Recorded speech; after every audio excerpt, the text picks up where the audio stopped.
नमस्कार दर्शकों, हमारे साथ आज जुड़ने वाले हैं सम्राट पृथ्वीराज के Akshay Kumar. Thank you very much. नमस्कार और बहुत बहुत आपका स्वागत है। और आपको मैंने कमरे में बुलाया इसलिए क्योंकि मैंने सोचा आप भी देख लें कि हम कितनी मेहनत करते हैं। यहाँ जर्नलिस्ट हैं, आप लोग बहुत मेहनत करते हैं, जगह जगह जाके शूट करते हैं।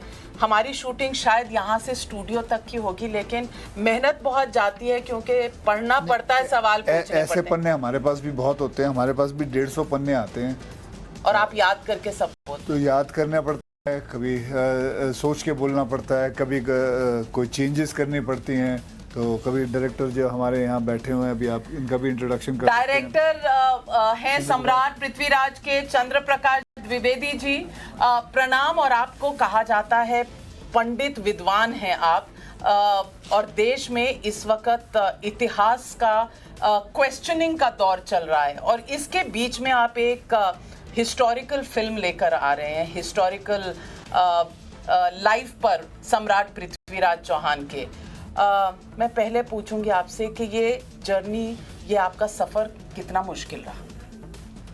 नहीं, सफ़र कोई मुश्किल नहीं रहा। उसका कारण ये है कि हमारे पास सही इतिहास के पक्ष में बहुत प्रमाण है। ये बात और है कि लोग इतिहास को झुठलाने की कोशिश करते हैं। ये समय ऐसा है जब हम अपनी सारी चीज़ों का पुनर्मूल्यांकन कर रहे हैं। जो अब तक कहने का साहस नहीं था, वो कहने का लोगों में अब साहस हो रहा है। मतलब ये बड़े दुर्भाग्य की बात है कि देश ने अब सच कहने का साहस जुटा लिया है। तो साहस के साथ क्या कहने वाले हैं, आइए चलते हैं स्टूडियो की तरफ। और अक्षय कुमार जी, आप ये मत कहिएगा, और यहाँ देखिए कितने लोग आपको देखने के लिए और आपसे सवाल पूछने के लिए खड़े हैं। कुछ लड़कियां पूछना चाह रही हैं। क्या सवाल है आपका? और पहले नाम। Sir, Devjani here. It's a pleasure to meet you. Pleasure to meet you too. Congratulations on your film, first Thank you of all. very much. You were in Kashi and Somnath recently. Yeah. How was it? Which would be Oh, your the favorite? experience is beautiful. I have a mic. Okay. All right, but thank you. The experience has been beautiful. It was wonderful to go there. I have been to Kashi 3-4 times. Yes. And but Somnath temple I have not been. So this was the first time I went there, and I still remember I got about 20 minutes to stand there in front of the Shivling, and it had some kind of a, जिसको कहते हैं तेज. So that was the kind of a feeling I experienced. I had. And even in Varanasi, you got a chance to take a dive in the Ganga. So Oh yeah. that was beautiful. That was awesome. Thank you very much. हर हर महादेव बोलकर आपने डुबकी लगाई और लोग बहुत सारे सवाल पूछना चाह रहे हैं। आपने शिवलिंग से ही शुरू कर दिया, तो शिवलिंग पर तो इतिहास पे कितना कुछ पूछा चला जा रहा है इस वक्त शिवलिंग के इतिहास को लेकर। चंद्र प्रकाश जी, ये शिवलिंग के इतिहास पे कोई फिल्म बनाने का आपका कोई मूड हो रहा है? बिल्कुल हो रहा है। बिल्कुल हो रहा है। और वो इसलिए भी हो रहा है कि जब मैंने पहला ही काम शुरू किया था चाणक्य, तब भी कुछ इतिहासकारों ने प्रश्न किया था कि हर हर महादेव का नारा मौर्य काल में या मौर्य काल के पहले कहाँ से आ गया। वही नहीं, उसके साथ भगवा ध्वज पर भी कई लोगों ने सवाल किया था कि भगवा ध्वज उस समय नहीं है। उस समय भी मैंने लोगों को उत्तर दिया था कि हर हर महादेव इस देश का प्राचीनतम नारा है। वो युद्ध का समय हो या शांति का समय, दोनों ही अलग अलग प्रसंगों में वो नारा लगाया जाता है। अक्षय जी, मैं आपसे पूछना चाहती हूँ कि आप सिर्फ एक्टर थे या कैरेक्टर में घुस गए थे? इतिहास से कितना आपको अटैचमेंट हो गई थी ये फिल्म बनाते हुए? जी देखिए, जब मैंने डॉक्टर साहब को पहली बार मिला था, एंड इट वाज, मैं आपको बताता हूँ, हमने जितना कुछ जानते हैं वो हमारे टेक्स्ट बुक्स में करीबन सिर्फ 4 लाइनें हैं। सिर्फ 4 लाइनें। ये मैं किताब भी ले आया। मैंने इनको किताब पढ़ाना शुरू। ये 8वीं कक्षा की किताब है। तो ये किताब के अंदर आप देखेंगे सम्राट पृथ्वीराज चौहान या हमारे हिंदू राजा के बारे में सिर्फ 4 लाइनें हैं, और मुगल एम्पायर की पूरी की पूरी किताब के अंदर भरी हुई है। ये देखने लायक किताब है। बिल्कुल। और ये किताब अक्षय कुमार हमारे साथ लेकर आए हैं और मैं आपको दिखाना चाहती हूं। तो दर्शकों, आप जानते हैं मैं हूं नाविका कुमार, हमारे साथ आज जुड़ रहे हैं अक्षय कुमार साहब और चंद्र प्रकाश द्विवेदी जी। इन मेहमानों के साथ हम आज जानने वाले हैं कि सम्राट पृथ्वीराज की क्या कहानी रही। चौंकिएगा मत, क्योंकि सम्राट पृथ्वीराज का मतलब उनका किरदार निभाने वाले जो अक्षय कुमार है वो हमें बताएंगे। आज सीधा सोमनाथ से आप आए हैं अक्षय जी? जी हाँ, अभी फिलहाल सोमनाथ से अभी सीधे आए हैं। तो सोमनाथ से आप आए हैं, कल आप काशी में थे। ये महज इत्तेफाक है या ये हर हर महादेव का इम्पैक्ट है आपको? नहीं, ये देखिए बेसिकली अगर मैं इसे कहूँ आपको कि ये हमें इसे रिलीजन के हिसाब से नहीं करना चाहिए। We look it as a culture. सम्राट पृथ्वीराज चौहान का इतिहास जो है वो गंगा से होते हुए सोमनाथ मंदिर तक जाता है और उसके बाद वो दिल्ली तक आता है। इसके बारे में और डॉक्टर साहब भी आपको बताएंगे कि एग्जैक्टली इसका इतिहास क्या है। इतिहास ऐसा क्यों है चंद्र प्रकाश जी के 4 लाइनों में सिमट के रह गए सम्राट पृथ्वीराज और मुगलों पर किताबों पर किताबें लिखी गईं। और आज तो बल्कि इस देश में ये भी एक डिबेट है कि औरंगजेब की हमें जाना चाहिए उनके कब्र पर और फूल चढ़ाने चाहिए कि नहीं। आप इस डिबेट पर कहाँ खड़े होते हैं? पहला आपका प्रश्न का उत्तर मैं दूंगा कि ऐसा क्यों हुआ कि इतिहास में सिर्फ कुछ पंक्तियां भारत के गौरव पर है और बाकी जो लिखा गया है वो भारत की पराजय पर, या ऐसा बताने की कोशिश हुई है कि भारत ये सभ्य समाज कुछ बाहरी सभ्यताओं के आने के कारण हुआ, कुछ हमलावरों के आने के कारण हुआ। इसका कारण मैं जहाँ तक समझता हूँ कि 1947 के बाद जब देश आज़ाद हुआ तो इस देश को निर्णय करना था कि वो कौन सी चेतना है जिसके आधार पर हम भारत का भविष्य तय करेंगे। अब मुझे यहाँ तक याद पड़ता है कि फ्रांस के एक विद्वान ने कहीं कहा था कि क्या हम आदि गुरु शंकर के अद्वैत या वेदांत के रास्ते पर चलेंगे, तो उस समय के जो राज्यकर्ता थे उनके दिमाग में ये बात थी नहीं। और उसके बाद सेकुलरिज्म के नाम पर, धर्मनिरपेक्षता के नाम पर हम लोगों के मन में एक अपराध बोध पैदा किया गया कि यदि हम मुगल काल के पहले के इतिहास की बात करते हैं, हमारा इतिहास तो वैदिक काल से प्रारंभ होता है, लेकिन ऐसा क्यों हुआ कि वैदिक काल के बाद के इतिहास में हम कभी चंद्रगुप्त की भी जो बात करते हैं वो भी एक पैरा होता है, और ऐसा नहीं है कि उसके बाद के इतिहास में हम लोगों ने सर्वांगीण विकास नहीं किया। और जब मैं ऐसा कहता हूँ तो चाहे वो स्थापत्य हो, चाहे वो कला हो, चाहे वो सभ्यता हो, संस्कृति हो, लेकिन जिन भी लोगों ने आज़ादी के बाद का इतिहास लिखा उन लोगों ने इस बात को छिपाया। अब क्या हुआ है, अब जब पूरे इतिहास का पुनर्मूल्यांकन हो रहा है, उसका एक कारण मैं साफ कहता हूँ, मुझे ये कहने में कोई हिचकिचाहट नहीं होती है कि 2014 के बाद देश में एक ऐसी सरकार आई है जो अपने अतीत पे प्रश्न कर रही है। और सबसे बड़ी बात वो है जो हमारे जवानों को कहते हैं कि कब आप अपने इतिहास को रिक्लेम करेंगे। Now it is the time to reclaim your history. हमने कभी भी अपने इतिहास को रिक्लेम नहीं किया, उसके बारे में जानने की कोशिश नहीं की, इसलिए कुछ फिल्मकारों ने कोशिश की। और जब मैंने अक्षय को कहा कि मैं ये फिल्म करना चाहता हूँ तो इनका यही था कि मैं ये फिल्म तब करूँगा जब इसमें नैरेटिव को बदलने की कोई संभावना हो। यदि वर्तमान नैरेटिव को मेरी फिल्म नहीं बदलती है तो वो एक कोई और साधारण से फिल्म होके और ये भी कारण था कि मुझे तो आप नैरेटिव बदलना चाहते थे, दिस वाज योर डिजायर। तो आप कह रहे हैं कि you went beyond an actor. You have to go beyond an actor because बहुत सारी चीजें हैं जो हमें पता भी नहीं है। जैसे मैं आपको बता रहा हूं, इन्होंने मुझे बताया कि सम्राट पृथ्वीराज चौहान उस वक्त used to talk about women empowerment. Will you believe it? हमें से उस वक्त वो बात करते थे अबाउट वुमेन एम्पावरमेंट, और वो बाकायदा इन्होंने मुझे बताया जो लिखा हुआ है। और आई वॉज सरप्राइज। और फिर मैंने कहा ये सीन ऐसे रखोगे? बोला ऐसे के ऐसे ही रखा जाएगा इस फिल्म के अंदर। And how what he used to feel about it, how it was. मतलब बहुत सारी चीज़ें हैं जो, जैसे मैंने आपको बताया, इसमें सिर्फ 4 लाइनें लिखी हैं, हमें पता ही नहीं था इसके बारे में। तो एक मौका मिला है। मैं तो देखिए, अगर मैं आपके जैसे अगर मैं जर्नलिस्ट होता तो मैं कोई इसके ऊपर प्रोग्राम बना लेता, अगर मैं लेखक होता तो मैं लिख लेता, किताब लिख लेता। मैं एक एक्टर हूँ, तो मेरी तो ये छोटी सी ये चीज़ है कि मैं एक्टिंग करके एक फिल्म बना के इसके बारे में बात कर सकूँ। लेकिन अक्षय जी, इस वक्त एक दौर चल रहा है जहां लोग नैरेटिव बदलने की बात कर रहे हैं। जैसे चंद्र प्रकाश जी ने कहा कि एक जमाना था कि हमने अपनी हिस्ट्री को क्वेश्चन ही नहीं किया।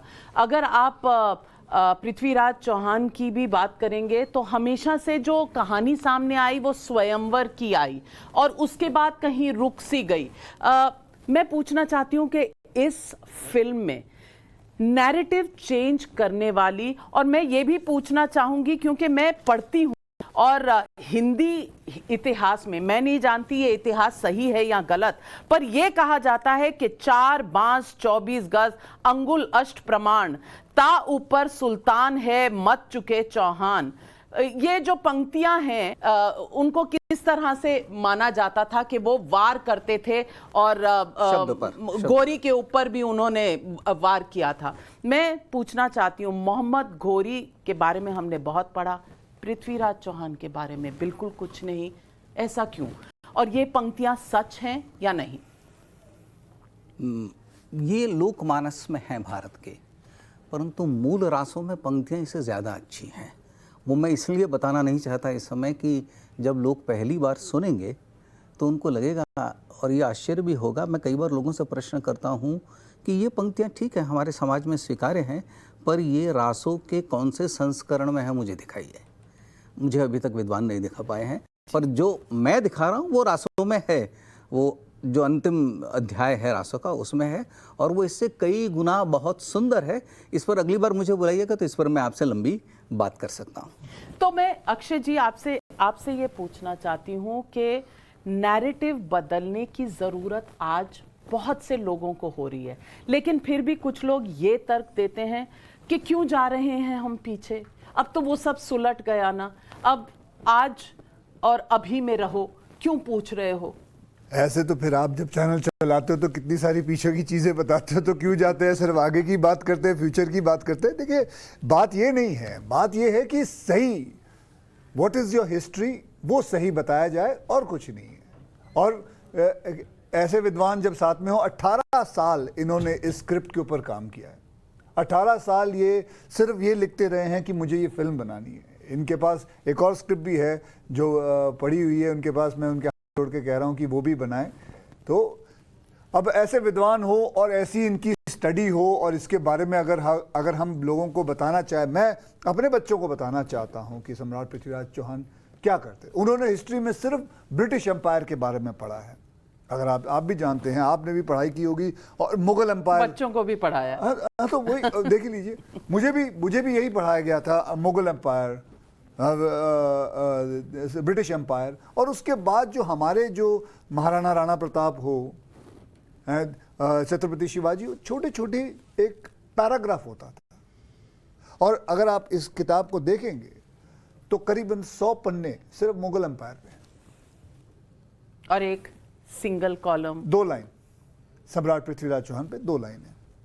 नहीं, इतिहास के भी अनुपात में देखें कि जिस सभ्यता और संस्कृति के 5000 साल से ज़्यादा हैं, मैं तो सीधे कहता हूँ कि अनुपात में भी जिन लोगों ने 200-300 वर्ष किया भारत पर, जिसको इस देश ने कभी स्वीकार नहीं किया, और ये 300 वर्ष और हज़ारों वर्ष का इतिहास कहाँ चला गया। जैसे इसी किताब को जब अक्षय पढ़ रहे थे तो मैंने उनसे ये किताब लेकर पढ़ी, और मुझे हैरानी हुई कि इस किताब में ऐसा लिखा गया है कि ये तो बड़ी सामान्य बात थी कि किसी के भी धर्म स्थल पर हमला करना एक विजेता दूसरे के धर्म स्थलों पर जाकर करता था, और ये कोई नई बात नहीं, ये कोई विदेशी हमलावरों ने शुरू नहीं किया। और मैं आश्चर्य में पड़ गया कि ये कौन सी कहानियां रची जा रही हैं। उसका कारण कहीं ये है कि कुछ इतिहासकार गोरी और गजनवी को सही ठहराना चाहते हैं, लेकिन मेरा ये मानना है कि गोरी और गजनवी को कोई भी सही ठहरा नहीं सकता। और उससे भी ज़्यादा पीड़ा ये होती है जब हमारे देश के कुछ लोग ऐसा मानते हैं कि वो गोरी और गजनवी के वंशज हैं। मैं आपके इस कार्यक्रम के माध्यम से कहना चाहूँगा कि इस देश में गोरी और गजनवी का कोई वंशज नहीं है। जो गैर हिंदू भी हैं, जो मुसलमान भी हैं, वही भी इसी देश के नागरिक हैं। उनके और हमारे पूर्वज एक हैं। तो जब तक ये नैरेटिव जो ये बार बार बनाया जा रहा है कि आपको अपनी सभ्यता पे गर्व होना चाहिए क्योंकि आपके पूर्वज विजेता थे, मैं उनको स्मरण कराना चाहूँगा कि आपके और हमारे पूर्वज एक ही थे, हमलावर दूसरे थे। बिल्कुल। और यही सवाल मैं आपसे पूछना चाहती हूँ। अक्षय जी, आप कल काशी गए, आज आप सोमनाथ गए, दोनों शिवलिंग के प्रमाण देते हैं। और अब हाल ही में चर्चा चल रही है कि औरंगजेब ने काशी में जो मंदिर ध्वस्त करके मस्जिद बनाया ज्ञानवापी, उसकी तस्वीरें भी आई हैं। उसकी तस्वीरें हैं, कोर्ट निर्णय देगा अपना कि तस्वीरें क्या कहती हैं, पर जो तस्वीरें हैं उसको भी कोई मानने को तैयार नहीं है कि भाई ये लगता क्या है, ये फव्वारा है, ये शिवलिंग नहीं है। कहीं ना कहीं आपको लगता नहीं कि ना सिर्फ इतिहास को हटाया जा रहा है, कॉमन सेंस को भी कहीं ना कहीं हमारी आंखों पर पट्टी बांधी जा रही है। देखिए, आई एम श्योर कि जो हमारी सरकार है, जो हमारे ASI हैं, हमारी जजेस है, they are going to take the right decision to it. And I am sure कि इसके बारे में काफ़ी इतनी सारी बातचीत हो रही है, आपके प्रोग्राम पे बातचीत हो रही है, लोग इसके बारे में जान भी रहे हैं, देख भी रहे हैं और पता भी कर रहे हैं कि हुआ क्या था। आई एम श्योर आर्कियोलॉजिस्ट काफ़ी अंदर। मैं तो कहूँगा कि वो आकृति आपके सामने है। ये आकृति कहीं से भी फव्वारा नजर आती है? और क्या आकृति में, मैं नहीं कह रही ये क्या है, आकृति है, कुछ लोगों का मानना है फव्वारा है, कुछ लोगों का मानना है नहीं, मेरा मानना है शिवलिंग है। मेरे मन में कोई इसमें दो राय नहीं है कि आक्रमणों के पूरे इतिहास को मैंने देखा है और इस देश और 1669 को कोई जुटला नहीं सकता। ये भी लिखा हुआ, और उसको श्रीमान इरफान हबीब भी मानते हैं कि औरंगजेब के आदेश से भगवान सलमान खुर्शीद आज के नेता हैं, वो भी मानते हैं, उन्होंने किताब में लिखा है। के नटवर सिंह ने भी अपनी पुस्तक में कृष्ण जन्मभूमि में जो मंदिर तोड़े हैं उनका उल्लेख साफ किया है। तो ऐसा नहीं है कि इसके बारे में ये सब इतना सब कुछ है तो फिर अपने आप ही डिसीजन सही टाइम थोड़े दिनों में वही होगा अक्षय, कि जब ये ASI के पास जाएगा, जब एक्सकवेशन होंगे, जब प्रमाण, यही राम जन्मभूमि के मुद्दे पर हुआ था कि श्री राम के जन्म का सर्टिफिकेट दिखाइए कि वो अयोध्या में पैदा हुए थे। कुछ लोग जो कहते हैं कि इस देश में जो चर्चा चल रही है, जो कोर्ट में तय होना है वो कोर्ट में तय होगा, लेकिन चर्चा चल रही है, ये चर्चा पोलराइजेशन है।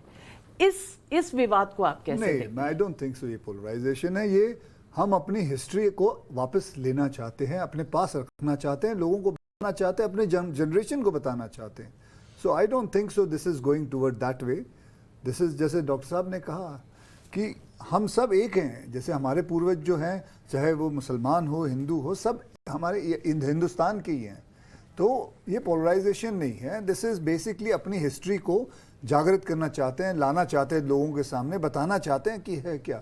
आज मैं ये फिल्म भी बना रहा हूँ, इसीलिए बना रहा हूँ कि मैं बताना चाहता हूँ कि सम्राट पृथ्वीराज चौहान, अपने माध्यम से बताना चाहता हूँ, अपने फिल्म से बताना चाहता हूँ कि उन्होंने किया क्या था, और कोई गलत नहीं बता रहा हूँ, जो रासों में लिखा गया है उसी के हिसाब से। इसीलिए मैंने जब फिल्म साइन भी की थी तो डॉक्टर साहब से पूरा पूछा था, और उन्होंने बल्कि रासों मेरे सामने भी रखी थी और उन्होंने बताया था पूरा, उसके हिसाब से मैंने ये फिल्म साइन करके की थी। अक्षय कुमार जी, मैं अब आपसे दूसरा सवाल पूछूंगी, जो आजकल आम तौर पे कहा जाता है, हमें गोदी मीडिया कहा जाता है क्योंकि हम कुछ ऐसे सवाल उठाते हैं, आपको नहीं कहा जाता कि आप एक राइट आइडियोलॉजी से आते हैं और आपकी लीनिंग एक पर्टिकुलर पॉलिटिक्स की तरफ है, इसीलिए अगर इस बात को, अपने हिस्ट्री को सामने लाना, अगर सम्राट पृथ्वीराज चौहान एक हिंदू राजा के बारे में बात करना, अगर वो राइट विंग है तो हाँ भाई, हाँ हूँ मैं।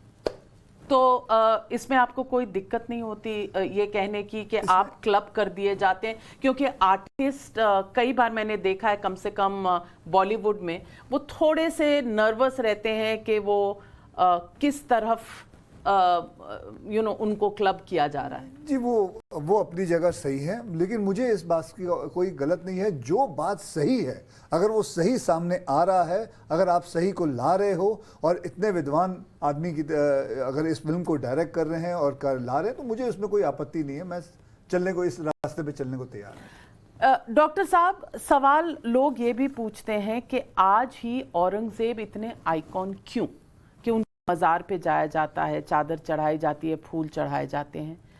क्या आप समझते हैं कि ये प्रोवोकेशन है, या जिस तरह ये ज्ञानवापी का ही केस चल रहा है, इसमें अगर आप देखें तो कुछ लोगों का कहना है भाई ये फेक वीडियो है, कोई कहता है कि आप कैमरे में रखिए जो आपके कैमरे में है, हमें तो इससे कोई फ़र्क नहीं पड़ता, हमने बाबरी मस्जिद खो दी, हम दूसरा मस्जिद नहीं खोएंगे। एक तरह से सेट पोजीशन है, आप इसको चैलेंज करते हैं? मैं इसको बिल्कुल चैलेंज करता हूँ। उसका कारण ये है कि औरंगजेब इस देश के नागरिकों का, मैं हिंदू मुसलमान में बात नहीं कर रहा हूँ, मैं इस देश के नागरिकों का आइकॉन कब से हो गया? उसने ऐसा क्या किया है जिस वजह से इस देश का समाज या भारत उस पर गर्व करे? मैं उसके इतिहास में जा सकता हूँ कि उसके ही एक बड़े भाई हैं दारा शिकोह, जिनकी हम बात नहीं करते, जिन्होंने 52 उपनिषदों का पर्शियन में अनुवाद कराया और उनका सर काट और दिया उनका गया। सर काटने वाला और कोई नहीं, औरंगजेब ही था, क्योंकि वो काफिर हो गया था, क्योंकि वो सच को ढूंढने की कोशिश कर रहा था। उन्होंने तो यहाँ तक कह दिया कि कुरान जिन छुपी हुई किताबों की बातें करता है वे कुछ और नहीं, उपनिषद ही है।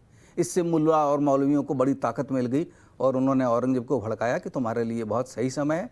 और न उन्होंने सिर्फ औरंगजेब ने सर काटा, बल्कि उसे शाहजहां के पास आगरा फोर्ट में भेजा।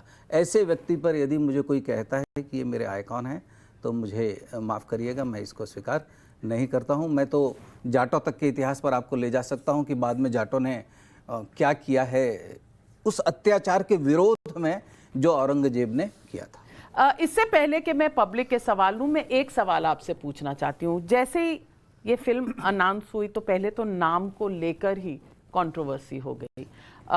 इस पर कई लोगों ने आपत्ति जताई कि करनी सेना वगैरह ने, जिनका बड़ा बाकी फिल्मों के साथ भी एक हिस्ट्री रही है, कि आप पृथ्वीराज नहीं कह सकते, तो आपने उसको सम्राट पृथ्वीराज कहा।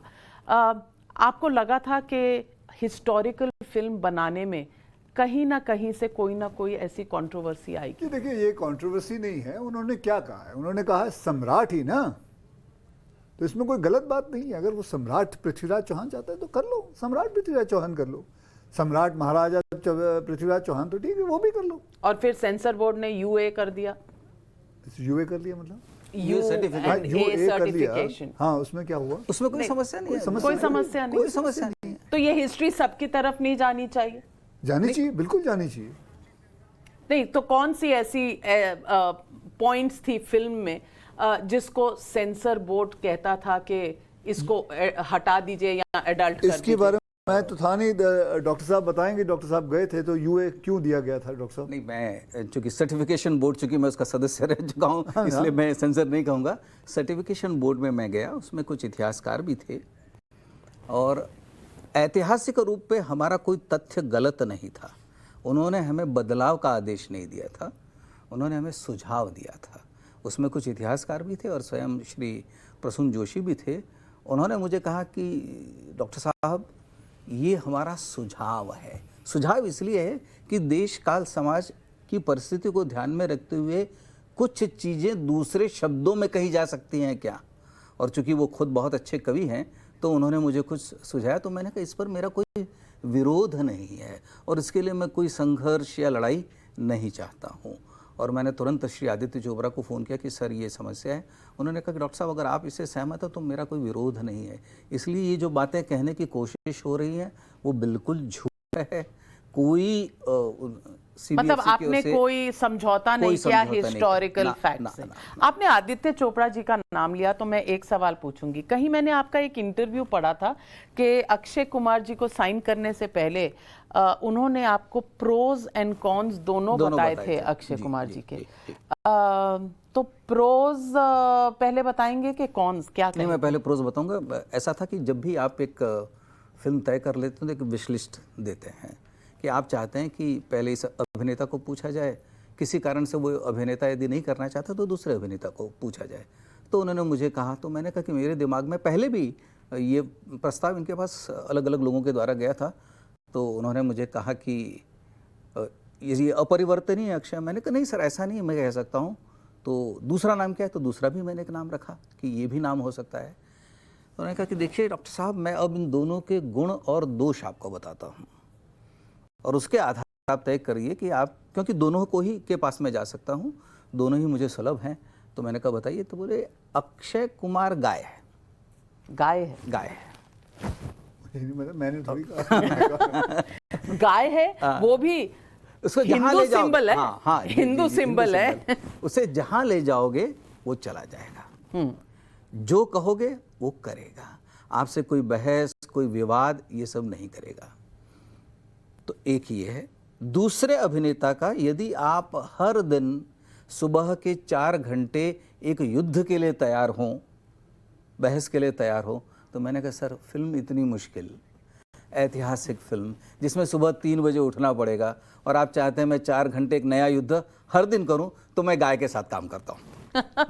तो चलिए, बस यही कारण था। हाँ, नहीं, ऐसा नहीं। शाबाश, शाबाश तो डॉक्टर आपकी साहब। एक्टिंग नहीं थी, आपका जो एक आइकॉन स्टेट है राइट विंग के साथ, एक इतिहास बदलने वाला, नैरेटिव चेंज करने वाला पावरफुल व्यक्ति, ऐसा कुछ भी नहीं था। आप गाय थे, आप गाय थे, इसीलिए आप चुने गए। कोई बात नहीं। मैं इनको अभी तो अक्षय अगर कुमार गाय जी, होके मुझे अगर ये फिल्म में काम करने मिला, मुझे गाय होना बहुत मंजूर है। और मैं और क्यों नहीं, ये तो बहुत ही अच्छी बात है इन्होंने कही है ना। पर मैं नहीं, आपको पर कहीं ना कहीं थोड़ी सी तो आपको दिक्कत हुई। बिल्कुल नहीं, नहीं, उनकी बात से आपने कहा तो सही। मैं तो उनके हाथ पैर जोड़ रहा हूँ, अगली फिल्म भी कर लो, कहाँ से दिक्कत होगी? गाय मौजूद है। नहीं क्या जी, वो जो बोल नहीं रहे हैं, इनके पास मैं और एक पौराणिक आख्यान के लिए गया था। मैं मिथक शब्द इस्तेमाल नहीं करता हूँ, पौराणिक आख्यान के लिए गया था और मैं इनको नायक का रोल नहीं दे रहा था और उन्होंने इसको स्वीकार भी किया। फिर मुझे 4 दिन बाद में बुलाकर पूछा कि तुम मुझे मुख्य भूमिका क्यों नहीं दे रहे हो। तो इन्होंने मुझे सिर्फ मारा नहीं उस दिन। मैंने कहा कि इस भूमिका के लिए जिस तरह का स्वर मैं सुनना चाहता हूँ वो स्वर आपके पास नहीं है, पर मैं इस पर सोचूंगा। और फिर 4 दिन बाद में गया कि नहीं, हमारे निर्माता इस बात के लिए तैयार है कि अगर अक्षय कुमार इसकी प्रमुख भूमिका करते हैं तो मैं बिल्कुल तैयार हूँ। तो कई बार मैं कहता हूँ कि मुझे भी बाहर निकलते वक्त लगा कि आपने मुझे मारा क्यों नहीं, क्योंकि उस आपको मैं याद दिला दूँ, आंखें का सेट था विपुल शाह के। हाँ जी, मैं आपसे मिला था।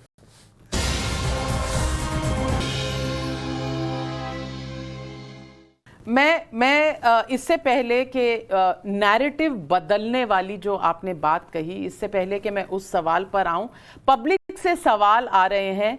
जी, मैं आर्मी में नौकरी करता हूं।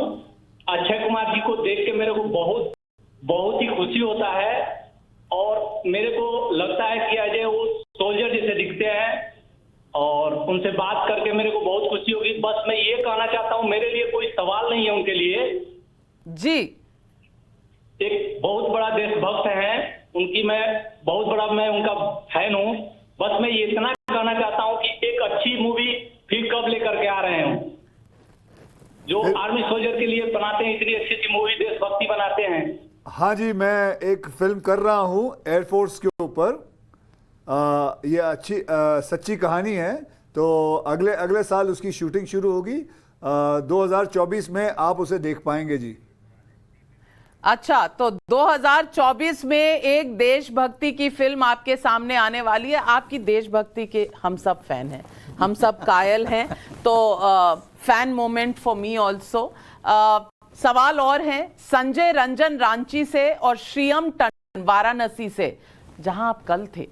सवाल वहां से आ रहे हैं, आइए सुनते हैं पब्लिक के ये सवाल। मेरा सवाल ये है कि अगर अक्षय कुमार को भगवान शिव की आराधना करनी होगी तो वो सबसे पहले कौन सा मंदिर चुनेंगे? अक्षय कुमार जी से ये पूछना चाहती हूँ कि ज्ञानवापी पर जो नया वीडियो टाइम्स नाउ नवभारत ने डाला है, वो उस पर क्या सोचते हैं? तो सबसे पहला सवाल है कि मैं कहाँ जाऊँगा। तो कौन से मंदिर में जाएंगे? पहले तो मंदिर में सोमनाथ मंदिर ही जाऊँगा जहाँ मैं हो आया हूँ। और दूसरा सवाल उन्होंने ज्ञानवापी पे पूछा, इसके बारे में मैं यही कहूँगा कि जो वीडियो है जो आया है उसके ऊपर सरकार या फिर हमारे ASI वाले आर्कियोलॉजिस्ट एंड जजेस they are better off to say about it and they know much more, क्योंकि हमने तो सिर्फ वीडियो देखा है, हमको तो समझ में इतना नहीं आएगा जितनी वो उन लोगों को समझ आएगी देखने में क्या है। And I am sure they will come out with the right decision. लेकिन देखने में क्या लगता है, ये तो अपनी आंखों देखने में बिल्कुल लगता है, शिवलिंग ही लगते हैं, बिल्कुल लगते हैं। और ये जो ऊपर एक शिवलिंग के ऊपर कुछ काटा हुआ वो 5 फांक सा है, अगर हम वो तस्वीर स्क्रीन पर दिखा सकें, वो आपको लगता है कि कुछ उसके ऊपर बनाया गया है या वो शिवलिंग का हिस्सा ही लगता है? जी, इसके बारे में मेरी कोई जानकारी नहीं है। जिस चीज़ के बारे में कोई जानकारी नहीं हो मैं उसके बारे में कुछ कहना सही नहीं समझता हूँ।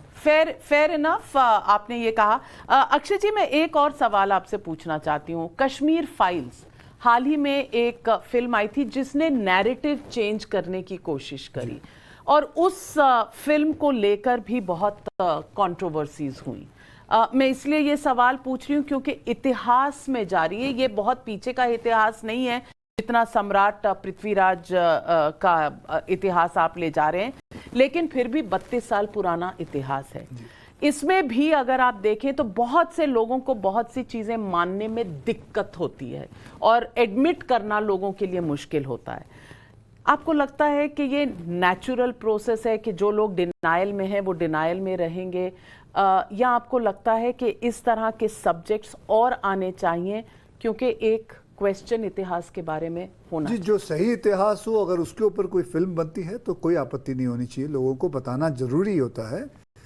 क्योंकि जैसे डॉक्टर साहब भी कहते हैं कि मतलब डॉक्टर साहब बता रहे थे जब इन्होंने चाणक्य बनाई थी तब भी विरोध हुआ था, तब लोगों को आपत्ति थी कि ये हर हर महादेव नहीं कह सकते हैं टीवी पे। एम आई राइट? जी जी। तो तब ये बोला ही नहीं जा सकता था। हाँ हाँ। And it was a very shocking thing.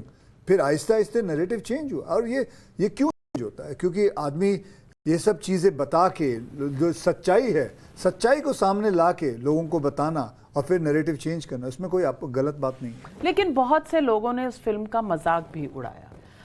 मजाक इस तरह से कि फैक्ट्स क्वेश्चन कर दिए। वो सबसे पहले आपका प्रेमाइस होता है कि आपके फैक्ट्स ही गलत हैं। दूसरा, लोगों ने ये भी कहा कि ये एक ऐसी फिल्म है जिसको पूरी की पूरी सरकार एंडोर्स कर रही है, एडवर्टाइज कर रही है, और ये एक जॉइंट प्रोजेक्ट है सरकार के बीच में, फिल्म मेकर्स के बीच में। आपको लगता है कि ये उस फिल्म के साथ न्याय था? ऐसा तो मेरे साथ भी कई बार होता है। टॉयलेट एक प्रेम कथा जब बनाई थी तब मुझे भी कहा गया था कि सरकार ने इसको फाइनेंस किया है। तो ये सब चीज़ें चलती रहती हैं, ये इतना सब कुछ सोचना नहीं है। अगर यही सोचते रहेगा तो फिल्म बनाना तो बंद ही कर देते हैं। आज मैंने 150 फिल्में बना ली हैं अपने बैनर में, करीबन 35 फिल्में बना चुका हूँ। 30 साल का करियर है आपका? मेरे 30 साल का करियर है। और कितनी फिल्में टोटल? मैं करीबन कर चुका हूँ 145-150 के करीब ही हूँ। नहीं, 150 पे तो लोग सेलिब्रेट करते हैं, मतलब 1.5 सेंचुरी होती है, तो 145 के 150? चलिए, मुझे नहीं पता अभी, एक्चुअली मैंने काउंट नहीं किया। आप इतने बिजी रहते हैं कि आपने ये काउंट भी नहीं किया? अभी फिल्में बना लें, काउंट तो बाद में होता रहेगा, बाद में तो मौका ही मौका है। अभी है, थोड़े कुछ और वर्ष हैं जो एक मेन लीड के हिसाब से कर सकता हूँ, बाकी आगे का जाने पता नहीं क्या होता है। जय कुमार अहमदाबाद से पूछ रहे हैं, उसी राज्य से हैं जहां आप अभी होकर आ रहे हैं। जय कुमार जी नमस्कार, क्या सवाल है और किसके लिए है? अक्षय जी के लिए कि डॉक्टर चंद्र प्रकाश जी के लिए? मैम नमस्कार, मेरा जो सवाल है वो अक्षय कुमार जी के लिए है। सर, सबसे पहले तो all the best for your movie. धन्यवाद, धन्यवाद जी, धन्यवाद। मेरा सर सवाल ये है कि आप पृथ्वीराज मूवी के जरिए ऐसा क्या संदेश देना चाहते हैं, जैसा कि आप सभी मूवीज में कुछ ना कुछ एक मैसेज छोड़ दें पब्लिक के लिए, कि जिससे हम लोगों को कुछ ना कुछ एक जी, मैं इस फिल्म के दौरान मैं बताना चाहता हूं कि हमारे जो पूर्वज थे हमारे जो राजा थे वो कितने महान थे, वो क्या सोचते थे, कैसे सोचते थे उस वक्त, क्या क्या उनकी सोच थी, और जो चीज़ें जिसके बारे में हमें बिल्कुल बताया नहीं गया है हमारी पढ़ाई में, हमारे हिस्ट्री बुक्स में, वो सब सारी चीज़ें मैं इस फिल्म के माध्यम से बताना चाहता हूँ। आप ज़रूर देखिए, और ख़ास करके अगर आपके बच्चे हों तो बच्चों को ज़रूर लेके जाइएगा ये फिल्म दिखाने के लिए। थैंक यू जय कुमार जी, आपका सवाल बहुत अच्छा था और अक्षय जी ने बिल्कुल दिल से जवाब दिया। दो और सवाल है पब्लिक के, नैन्सी साहू दिल्ली से और विवेक शर्मा देहरादून से पूछ रहे हैं सवाल। आइए सुनते हैं इनके सवाल। मेरा प्रश्न अक्षय कुमार जी से है, और मेरा प्रश्न है कि अगर उन्हें एक दिन के लिए प्रधानमंत्री बना दिया जाए तो वो कौन सा फैसले लेंगे? अक्षय कुमार बड़े सेवक बताए जाते हैं, ज्ञानवापी को लेकर उनकी दिली इच्छा क्या है? ज्ञानवापी हिंदुओं को मिले या फिर मस्जिद बनी रहे? अक्षय जी ये मत कह दीजिएगा, कोर्ट जो फैसला करेगा हम मान लेंगे। आप अपनी दिली इच्छा बताएं क्या है? इनका नाम क्या था? सत्येंद्र जी, है ना? सत्येंद्र जी। सत्येंद्र जी, मैं अभी भी यही कहूँगा, क्योंकि न्याय से ऊपर कोई नहीं होता। मेरा मानना यही है कि जो न्याय है, जो सच है, वो सामने आए। उसी हिसाब से मैंने ये फिल्म भी बनाई है। और मैडम का नाम क्या था? नैन्सी साहू। नैन्सी, उन्होंने पूछा था आप एक दिन के लिए प्रधानमंत्री बनो। जी देखिए, मेरा जो कटआउट है वो प्रधानमंत्री के लिए नहीं बना, मेरा कटआउट है एक्टर बनने के लिए। और मैं बहुत खुश हूँ अपने इस छोटे सी दुनिया के अंदर। और ये तो मतलब मैं हमारे प्रधानमंत्री को देखता हूँ, वो इतना काम करते हैं। आई डोंट थिंक सो मेरे बस की बात है कि मैं इतना एक दिन भी काम कर सकूं।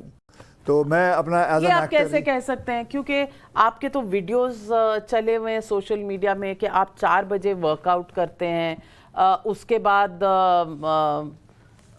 आप काम पे जाता हूँ। मैं अपने लिए काम कर सकता हूँ, एक इंसान अपने लिए या अपने जितने भी स्टाफ है उनके साथ मिलकर पूरा देश नहीं संभाल सकता। पूरा देश संभालना बहुत बड़ी बात है।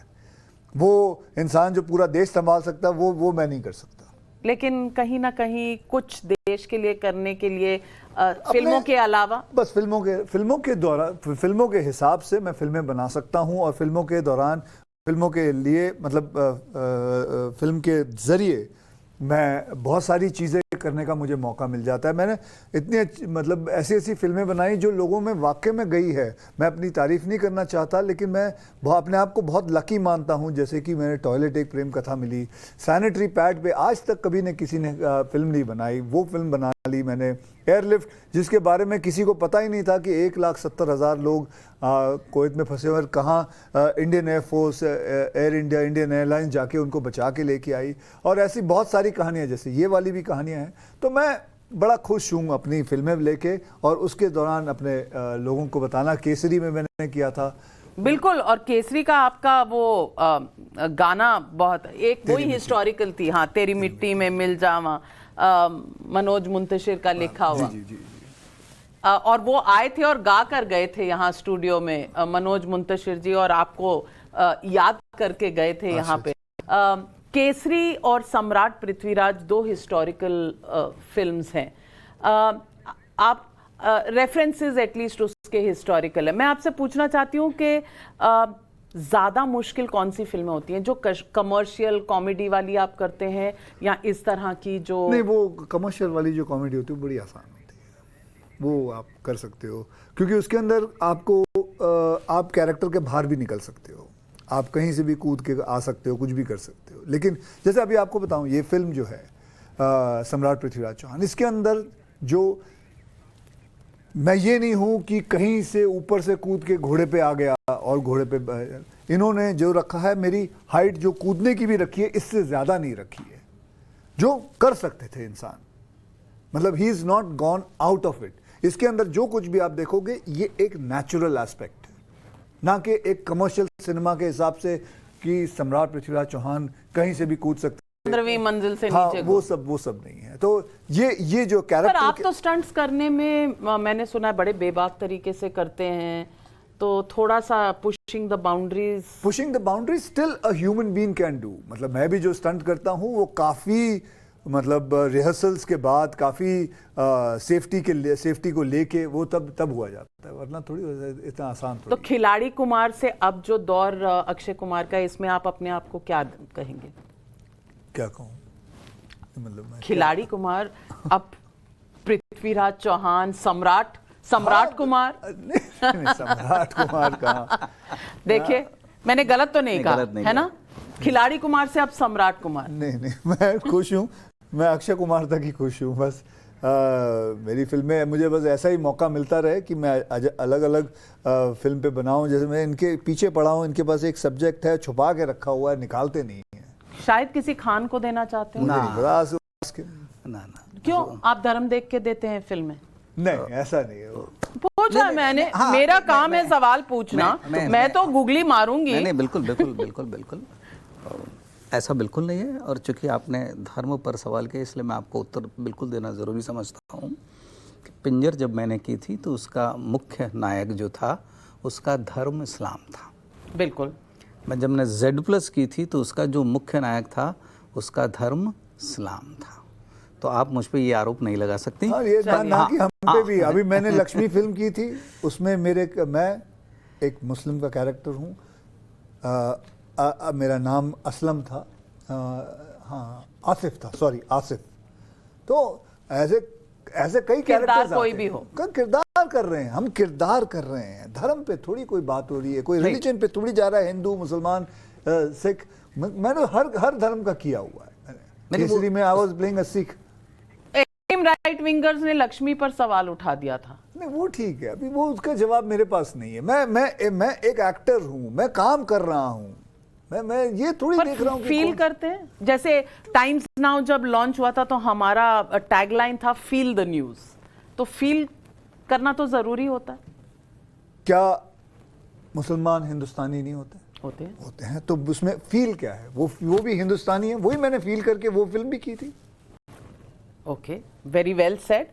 Not that I'm judging you or giving you any marks just because आप एक हिस्ट्री की किताब लाए हैं. तो मैं टीचर नहीं हूँ इस वक्त, पर सवाल का आपने बहुत बखूबी जवाब दिया, इसलिए काबिल तारीफ है, इसलिए तारीफ कर रही हूँ आपकी. जो लोग बात नहीं बताते, चूँकि आपने ये सवाल किया कि आलोचना तो गोस्वामी तुलसीदास की भी हुई है, पर रामचरितमानस के आधार पर जो रामलीला हुई थी उसका इतिहास निकाल कर देखें, उसमें भूमिका करने वाले भी मुसलमान थे और समाज के हर अंग से, हर वर्ग से उन्होंने ली थी. पर हम इसको लोगों के सामने नहीं ले आ रहे हैं.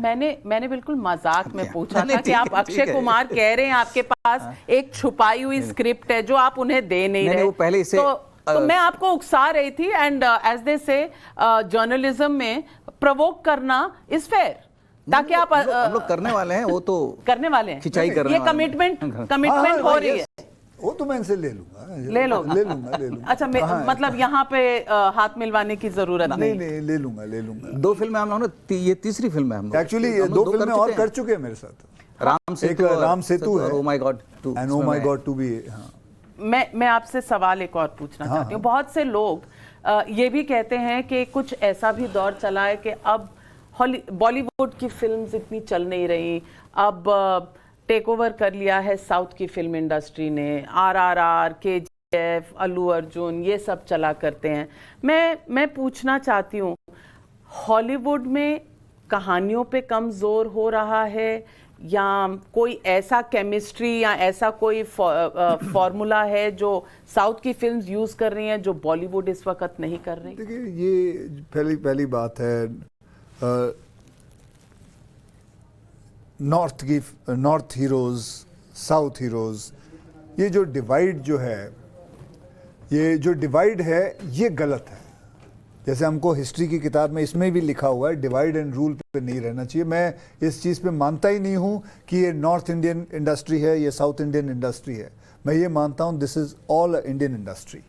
And that's a fairy tale. No, not a fairy tale. It is the right tell.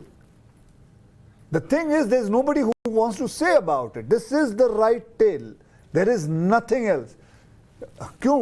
Gujarati फिल्में भी बनती हैं, वो भी तो हमारी हैं. आज मैं कितनी सारी फिल्में बनाई है, मेरी कितनी सारी फिल्में रीमेक करते हैं उधर। ओ माय गॉड मेरी पहली वाली जो थी वो रीमेक की है, कितनी सारी और मैंने उनकी फिल्में रीमेक की हैं। रावड़ी राठौड़ बनाई थी, है? लोग बोलते हैं कि आप ऐसा क्यों करते हो, वाई डू यू रीमेक क्यों करते हो? क्यों ना करूं, क्यों ना करूं? मैं तो करता हूं। मेरे को तो, मैं अगर कोई अच्छी कहानी हो उसके ऊपर जरूर काम करना चाहूंगा। And why shouldn't I? Because that industry is also our industry, and our industry is their industry, and we are all one industry. So I don't believe in that kind of a structure where it is about, because मेरे को ये question बहुत बार पूछा जाता है. It's very old, and we are coming up to the fact that divide and rule what British used to do it, and we are not. We should not to do it. We should all come together. मैं तो चाहता हूँ कि मैं अल्लू अर्जुन एक film में करें, उनके कोई हीरो सब साथ में करें। कोई है स्क्रिप्ट? मुझसे कुछ लोगों ने कहा भी है अल्लू अर्जुन के लिए, पर जो मैं अक्षय की ही बात को आगे बढ़ाता हूँ कि हमारी इस देश की 22 जो भाषाएं जो हम कहते हैं वो सारी भाषाएं भारतीय भाषाएं हैं, राष्ट्रभाषाएं। हिंदी प्रमुख है कि नहीं? हिंदी राजभाषा के तौर पर आती है। सब चाहते हैं, गांधी जी भी चाहते थे कि वो राष्ट्रभाषा का स्थान ले, और वो राष्ट्रभाषा का स्थान लेना चाहिए। ये मेरा एक अभिप्राय है, मैं निर्णय नहीं दे रहा हूँ। मैं चाहूँगा, लेकिन संपर्क की सबसे बड़ी भाषा इस देश में मैं समझता हूँ कि हिंदी है। और ये इसके पीछे कहीं ना कहीं मुझे लगता है, मुझे कोई, जब मैं एक साहित्य दूसरी भाषा में पढ़ता हूँ और विश्व का श्रेष्ठ साहित्य वो स्पेनिश में भी क्यों ना लिखा हो, मैं हिंदी में पढ़ता हूँ, तो फिल्मों को क्यों नहीं एक दूसरे की भाषा में उसको बदलना चाहिए। और यदि मैं अंग्रेजी को स्वीकार करता हूँ, मुझे अंग्रेजी से कोई दिक्कत नहीं है। मैं हमेशा कहता हूँ कि वो हिंदी की माँ जैसी ही भाषा है, लेकिन दक्षिण और उत्तर की भाषा में फिर द्वंद्व क्यों होना चाहिए? फिलॉसफिकल पोजीशन ये है, पर आप समझते हैं कि ये जो कंट्रोवर्सी इस पर है ये नीडलेस है, या एक फिर वन ऑफ दोज आइडेंटिटी, ये हिंदी भाषाओं को सबकी मदर टंग बहुत कमाल की होती है। साडी पंजाबी, व्हाई नॉट? आई से my mother tongue is Punjabi, I am very proud of it. मैं तो कहता हूँ मुझे पंजाबी अच्छी लगती है, उनकी कुछ और होगी, वो कहते हैं उनकी मदर टंग है, तो वो अलग, सबकी मदर टंग है और बोलते रहे अपनी अपनी मदर टंग बोलते, that is the greatest of India. And ये फिर लड़ाई शुरू कि हिंदी ये होनी चाहिए, वो ये गुजराती ये होनी चाहिए, तमिल ये होना चाहिए। अरे छोड़ो यार, अपनी अपनी मदर टंग बात करिए। कितनी भाषाएं सर हमारे यहाँ? 22 हम लोग 22 भाषाएं मानते। चलिए अक्षय जी, शो खत्म होने से पहले मेरी एक रिक्वेस्ट है आपसे। मैं आपके साथ एक रैपिड फायर राउंड करना चाहती हूँ। Rapid fire? लेकिन मैं इतना रैपिड नहीं कर पाऊंगा, मैं थोड़ा वक्त लूंगा। क्यों? क्योंकि मैं मेंटल मैथमेटिक्स नहीं कि स्कूल में कभी? नहीं, हमें देखिए, मैं 30 साल से इंडस्ट्री में हूँ, मुझे पहले डायलॉग दिया जाता है, उसको फिर याद किया जाता है, फिर बोला मैं ऐसे सवाल मुझे ना कि एक्टर मेरे को डायरेक्टर आके बोलता जी रैपिड फायर ये बंद कर दो, अब तुमने एक्टिंग नहीं, मैं तो ऐसे जनरल सवाल पूछूंगी कि जनरल पूछिए। चलिए, तो मुझे ये बताइए कि घर में बॉस कौन है, ट्विंकल या आप? जी ऑब्वियसली माय वाइफ। ये कहने के लिए है कि नहीं, ये कहने के लिए नहीं है, मेरे घर में यही होता है। अच्छा, आपकी फेवरेट ऑल टाइम फिल्म? मेरी खुद की मेरी ऑल टाइम फेवरेट फिल्म अगर मैं कहूँगा तो मैं केसरी जी। ओके, मैं मिट्टी में मिल जावा याद आ गया। अच्छा, favourite all time Hindi film? Hindi film मुझे ये अच्छी लगती है पड़ोसन। वाह, हमारे विचार मिलते जुलते हैं। तो अब अगला सवाल पूछती हूँ। फिर आप और मैं पड़ोसन साथ में मिलके देखेंगे। देखेंगे या मे भी पड़ोसन 2 बनाएंगे? ठीक है, पड़ोसन 2 बना लेते हैं। मैं कोशिश करूंगी कि कुछ लिख के दे दूं जो मेरा वर्जन एज अ बॉलीवुड बफ, जो मेरा वर्जन ऑफ पड़ोसन होगा। और सत्य कहानी बनाएंगे आपके पड़ोसी के ऊपर। हाँ बिल्कुल, चलो जो पड़ोसी हम ढूंढ लेंगे जिसके बारे में बनानी है। Your favourite politician, Modi, Rahul Gandhi या Kejriwal? Modi ji. Your best friend, Salman Khan, SRK, Aamir Khan? मतलब मैं इन सबसे तीनों में से I am close with Salman Khan. और वैसे इंडस्ट्री में बेस्ट फ्रेंड?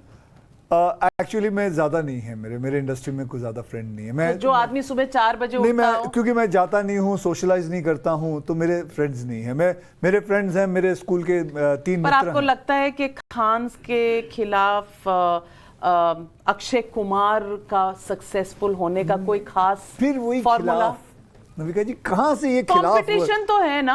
अब हमारा आपने चैनल competition- वर्सेस, हम रियल वर्ल्ड में रहते हैं। देखिए रियल वर्ल्ड में आप रहते हैं, लेकिन मैं एक वर्ल्ड में रहना चाहता हूं। मैं कोई महालक्ष्मी का घोड़ा नहीं हूं जो कंपटीशन में रहूंगा, नंबर 1, नंबर 2, नंबर 3 वर्सेस। मैं कोई घोड़ा नहीं हूं, मैं एक इंसान हूं।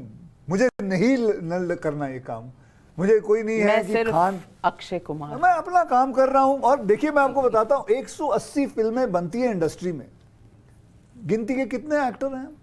6, 7, 10। और क्या उसमें से मैं 1-4 कर लेता हूं, बाकी सब 2-2, 1-1 करते हैं। कितना काम पड़ा, क्या कंपटीशन लड़ेंगे?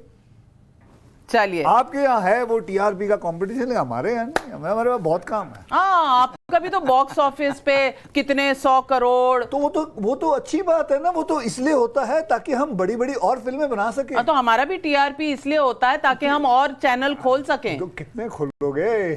अब क्या बच्चे की जान ले लोगे? अच्छा, जाने से पहले जो मेरे भी और आपके भी क्रिटिक्स होंगे, वो एक सवाल का जवाब जरूर चाहेंगे आपसे। जी।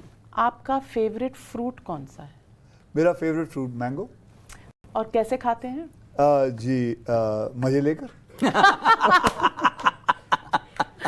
Well, for being yourself Akshay Kumar, इतनी बेबाकी से और इतने दिल से और इतना हंसा कर आज दर्शकों को कि शायद आज हमारे देश का हैप्पीनेस कोशेंट, खास करके जो लोग टाइम्स नाउ नवभारत देख रहे होंगे, उनका हैप्पीनेस कोशेंट बढ़ गया होगा।